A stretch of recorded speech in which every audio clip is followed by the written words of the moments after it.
All right, this will be an interesting conversation because I don't have an answer. But the question is, let's read it. Yeah, thank you very much. Question? Yeah, because I'm gonna. The question is, what is a Christian to do? What is a Christian to do in today's political climate? What is a Christian to do in today's political climate? So actually, I really like this question a lot, and I have a running. This is going to have to be a sermon series at some point. Maybe we'll do this in September. I got to plan things in advance. But I think that for a long time, we've had two kinds of churches. We've had churches that are overtly political, right? Like we are endorsing candidates and we are taking sides and you're going to know what party our pastor supports and all those things. Or we have churches that are overtly apolitical, right? Like, we're never going to talk about politics, we're never going to talk about politicians, we're never going to talk about that stuff because we just don't want to do any of that. And I am clearly far on the second category and not on the first. However, what I'm beginning to worry about, I'm beginning to worry that in so doing, we are seeding, what's the right word? The mental and emotional and moral center from the church to the party. And here's what I mean by that. So I'm still convinced that it's not the job of the church to pick parties and candidates and stuff like that, right? But what I see, and it's not just me, what many people are noting is that over the last generation or so, a lot of the focus that used to be in religion is now in politics. There was an article in The Atlantic called America Without God, and it said, quote, "As Christianity's hold has weakened, ideological intensity and fragmentation have risen. American faith, it turns out, is as fervent as ever. It's just that what once was religious belief has now been channeled into political belief. Political debates about what America is supposed to mean have taken on the level of theological disputation. This is what religion without religion looks like." End quote. So it's an interesting idea, and we see this playing out in different places. I've shared before, but for most of American history, the biggest predictor of who you would marry was what religion you were. Right? And you're most likely going to marry someone who shares your religion. And for most of American history, that included even denomination, right? Like Methodists tend to marry Methodists, etc. Today, that's not true. Today, any sociologist will tell you the biggest predictor for who you're going to marry is what your political party is. That's a big change, right? I understand why you'd be inclined to marry someone who shares your political beliefs or your religious beliefs. But it's a big change that it used to be the religious beliefs were most definitive for you in selecting a mate.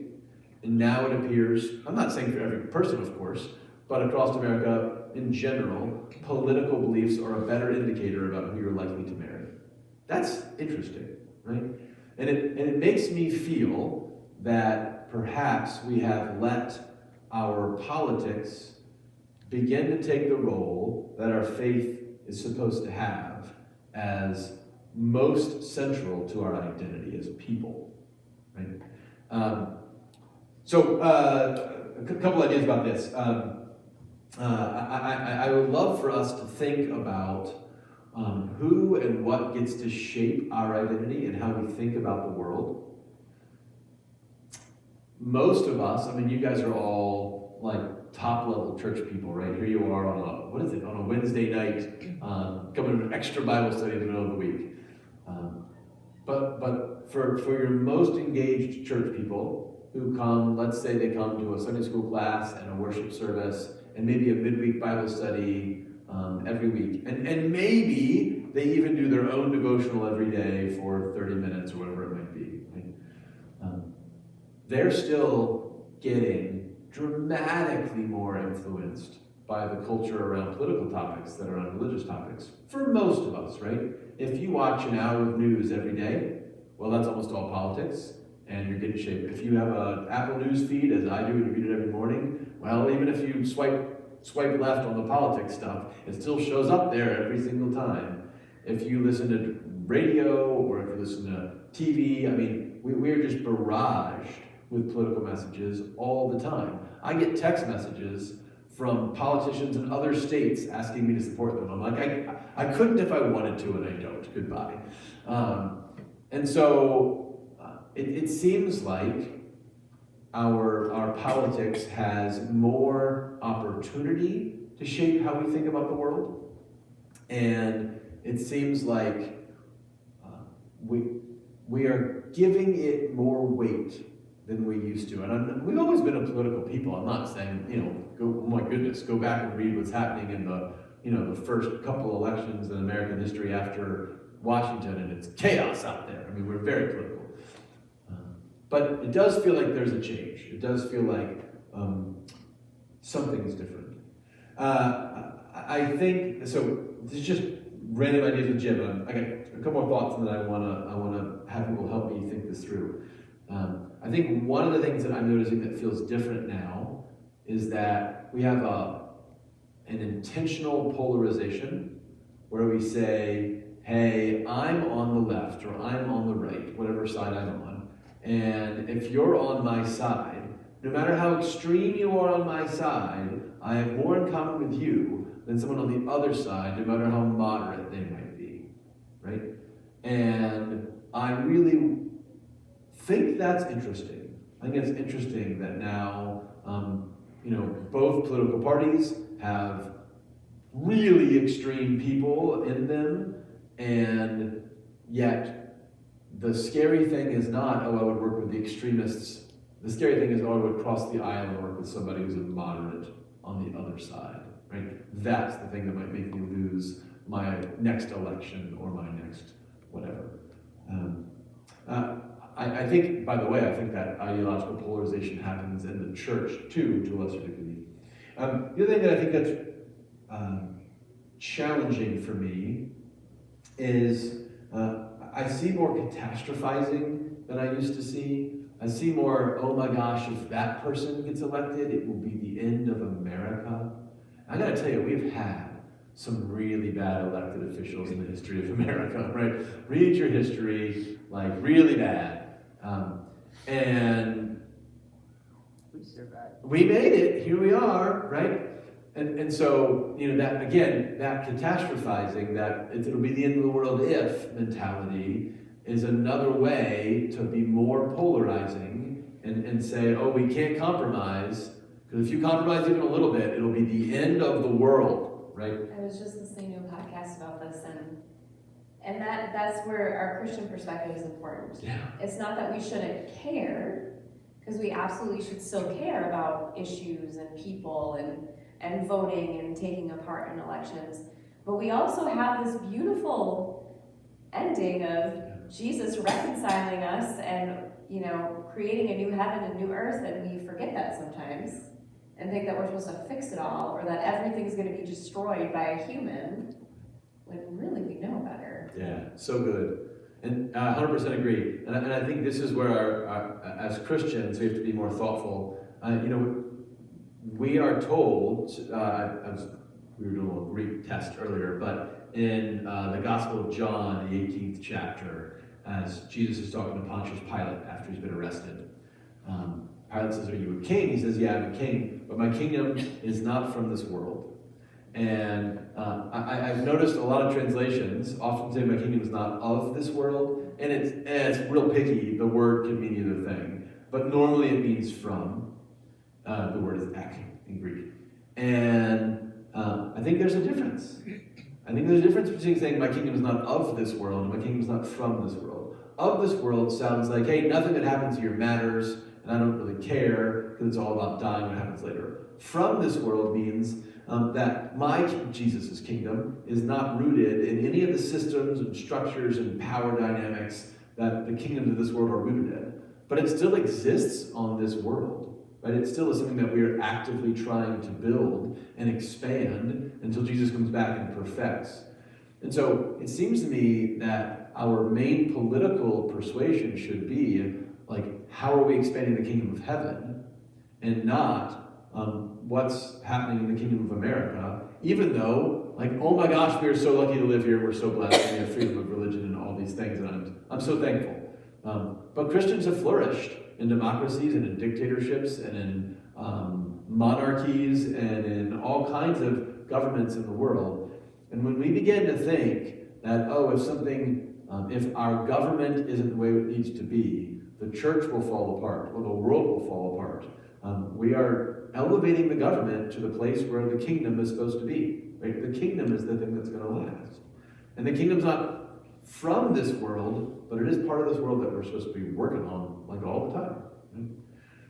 And so, to my mind, what that does is it slightly de-escalates my concern about politics, right? I still care. I'm going to vote, right? It matters to me. I write my congressman all the time. I wrote my congressman a couple weeks ago because there was a bill about vaccines for children in Africa, and I was like, hey, I'm for vaccines for children in Africa, and so I want you to know that, right?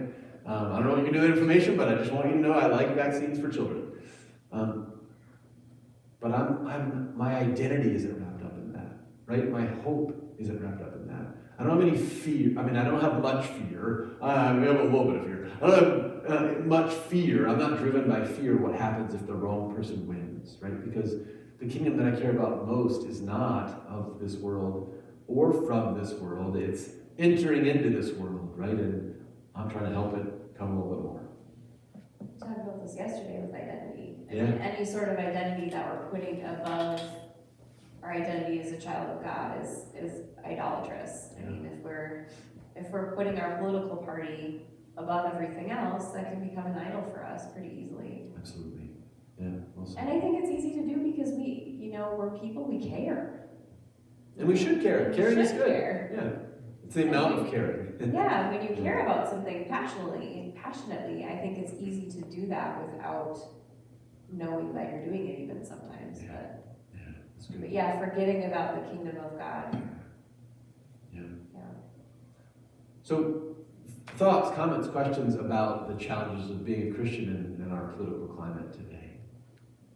Yeah, Acts, Jesus said in the first chapter, Jesus is eating, he's eating with the disciples, I believe, or people, and they ask him, when you're going to restore the kingdom of Israel.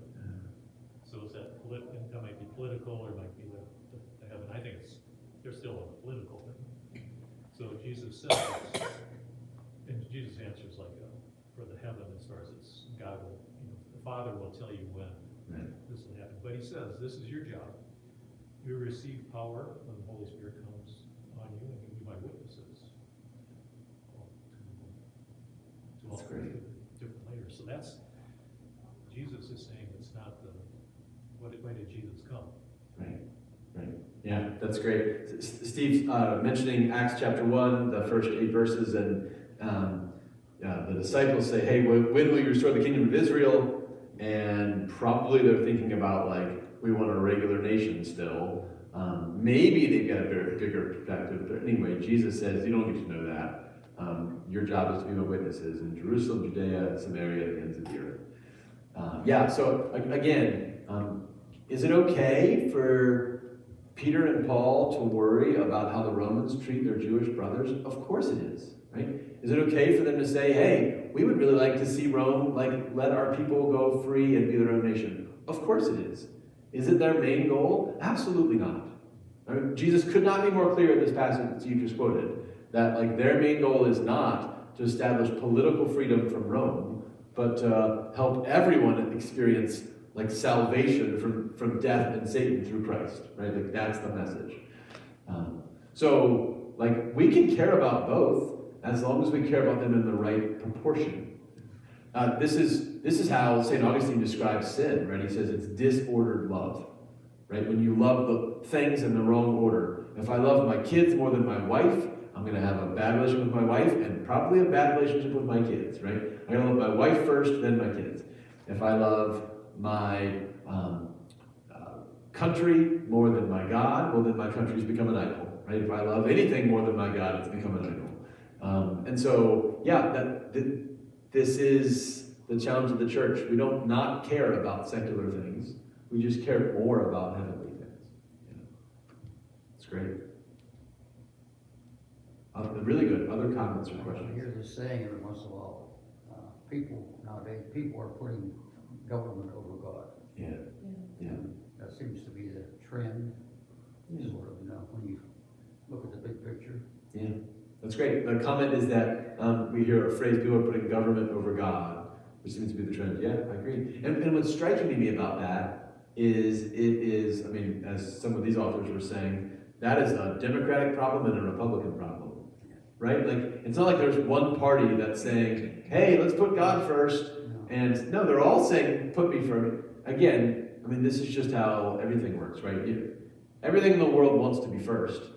Everybody in the world wants to be first. We're all selfish.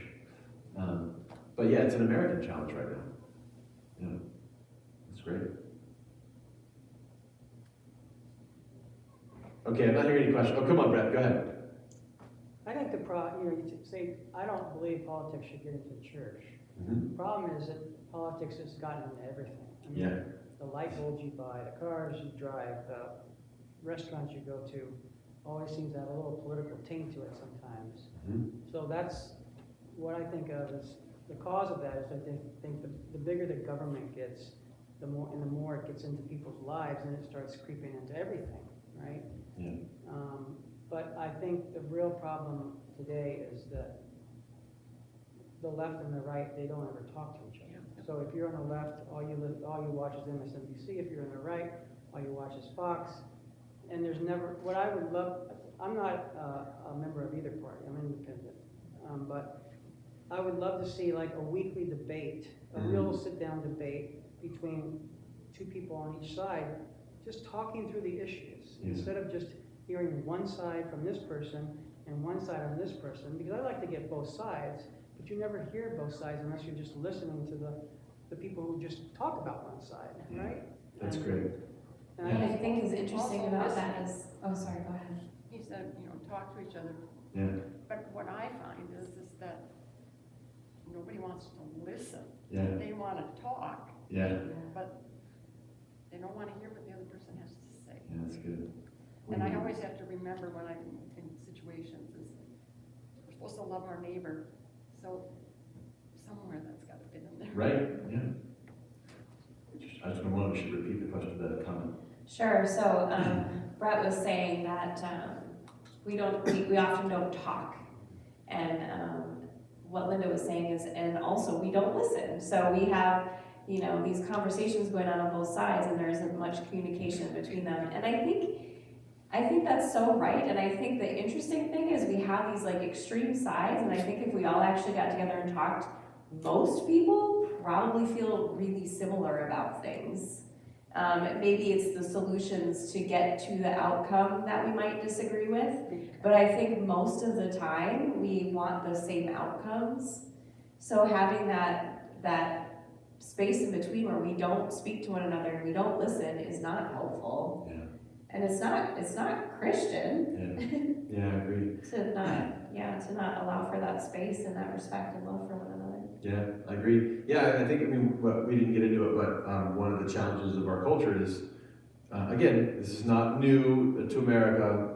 We did this in the Revolutionary period, but we did this in the Civil War, but we did this lots of periods in American history. We have very polarized news outlets, right? And so you have the ability to choose where you want to get your news, and because now news is 24/7, which is totally unnecessary, you get the same stuff repeated at you over and over and over again, and often you get commentary disguised as news, right? So it's not new information, it's just how I feel about the stuff we've talked about for the last 4 hours.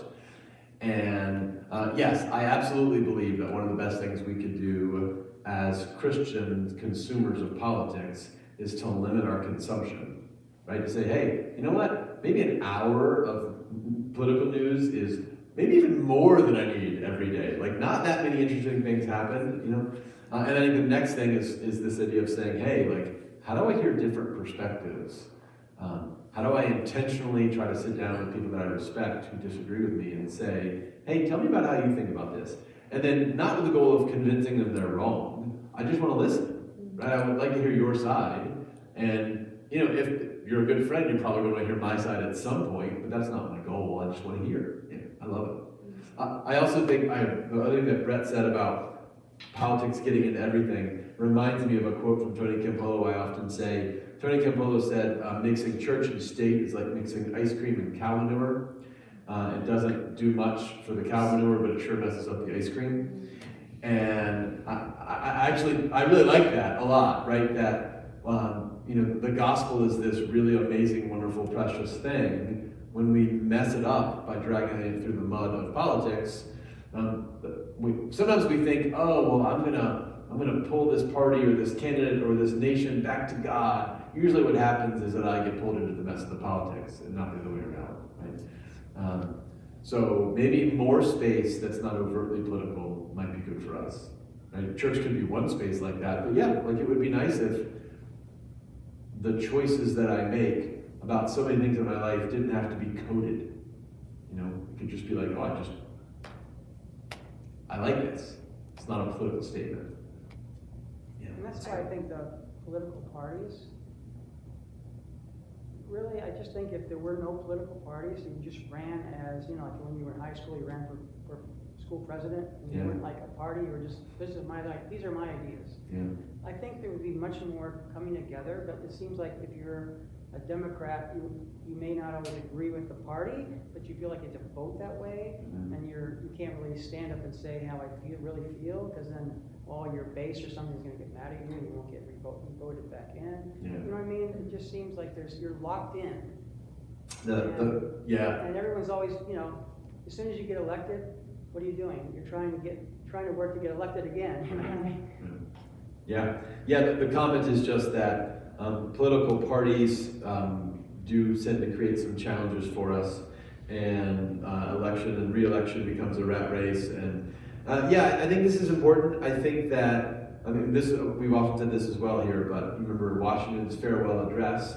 The two things he warned the nation of were foreign entanglements and political parties. He said those are the two things that could destroy our nation. Washington has some good ideas. And I think that if you have, that old adage, if the only tool you have is a hammer, every problem starts looking like a nail. Well, if you have two parties and every problem starts looking like it has two solutions, right? And most problems are more complex and layered than that. And so, there are many ways in which I think the party system forces us into this duality of saying, and for myself, as a Christian, I try to navigate that by saying, certainly Jesus would not be a Republican or a Democrat. He would not say, these guys are all right and these guys are all wrong. I think Jesus would come and say, hey, of all of the issues facing the society today, at the moment these seem most urgent to me, whatever these are, these 10, these 20, I don't know. And then I think it's always dangerous to tell me what Jesus would do. Anyway, I'm just guessing. And then I think he would say, hey, who out there might align with the way I think on these issues that I think are most important? And that might lead me to vote for any political party at any given time based on those things, right? I might find myself consistently voting for a party over time, because consistently over time, I feel like the values that are most important, that party is trying to meet, right?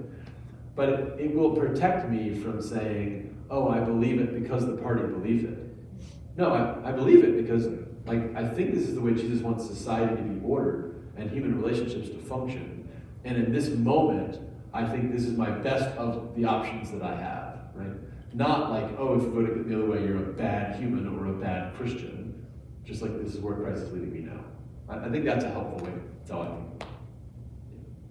I think that's a very helpful way to look at it. I think if we take our political ideas and try to find reasons for them in the Bible, we're obviously going backwards. If we start with our theology and start with scripture and then move that direction, we're probably going to go the right direction. That's right. Yeah, that's good. Okay, I have one last trivia, and then we're gonna end almost on time, only 10 minutes over, but as always, we're happy to stick around. My one last trivia is, I think that because we talked about politics and government, and we talked about what happens when we die, right? I think that most of us envision that when we die, politics and government are over, right? And there's just Jesus, which I like that vision a lot, and probably you do too. However, it's not really the vision of Scripture. For example, we come to the story in Revelation of the new heaven and the new earth, right? After the old heaven and the old earth have passed away, the sea is no more. And in Revelation 21, chapter 21, verse 22, John says, I saw no temple in the city, for its temple is the Lord God Almighty and the Lamb, meaning Jesus. And the city has no need of sun or moon to shine on it, for the glory of God is its light, and its lamp is the Lamb. The nations will walk by its light, and the kings of the earth will bring their glory into it. Its gates will never be shut by day, and there will be no night there. People will bring into it the glory and the honor of the nations. But nothing unclean will enter it, nor anyone who practices abomination or falsehood, but only those who are written in the Lamb's book of life. So it's interesting that when John describes the new heaven and new earth that we are looking forward to, there are still kings and nations, right? Human government isn't a bad thing intrinsically, right? In fact, from Genesis chapter 1, we're told that humans are made to govern the earth, to rule the earth, right? That's why God made us. Human government becomes a problem when it's more interested in accruing power than it is in human flourishing, right? Because human flourishing is the purpose of all government. And so, anyway, that's just a fun idea to think, okay, kings and nations. Kind of hoping that was done with, but it'll be interesting to see what perfected government looks like when we reach the kingdom of heaven.